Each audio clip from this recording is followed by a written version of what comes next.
16-asr, 17-asrda Deli Ibrohim degan xalifa o'tgan Usmoniy podshohlaridan Deli jinni degani. Jinni Ibrohim bo'lgan, adashmasam 2 yil 2,5 yil atrofida podshohlik qilgan. Shu o'ta xotinboz bo'lgan ekan. Xotinboz, shariatga ham qaramaydigan, halol harom farqiga bormaydigan odam bo'lgan. Shu bu Sivasni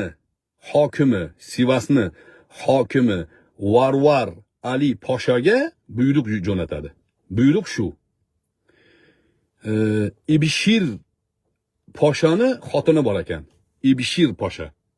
Ibishir Mahmudmi, Ibishir Ahmadmi degan posha bo'lgan o'sha paytda general. O'sha generalning xotini bor ekan, chiroyli xotin ekan. Shuni menga olib kel deydi. Xalifa Varvar Ali Poshaga, ya'ni buyruq jo'natadi. Sivasni hokimi Varvar Ali Poshaga buyruq, sen askar bilan borganda Ibishir Ali yoki Ibishir Ahmad Poshani xotinini olib menga olib kelib berasan, deydi.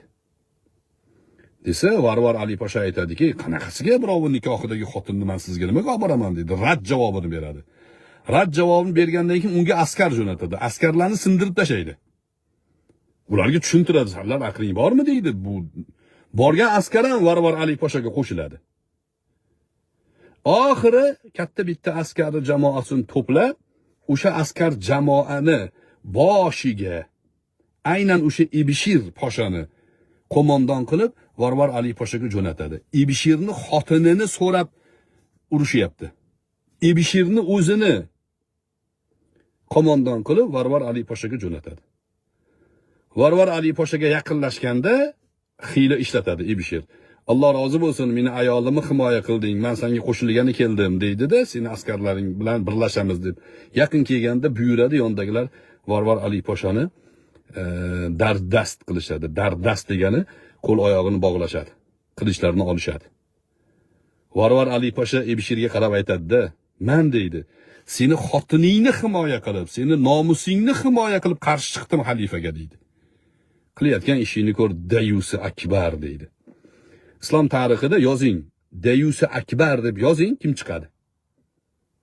Ana undan keyin o'sha qoidada kallasini oladi, olib borib uni boshini Ibrohim xalifani oldiga tashlaydi. Keyin bunga Sadr Azamni degan katta maqom beradi. Xullas, o'sha maqom uchun xotinini sotgan odam, Dayusi Akbar.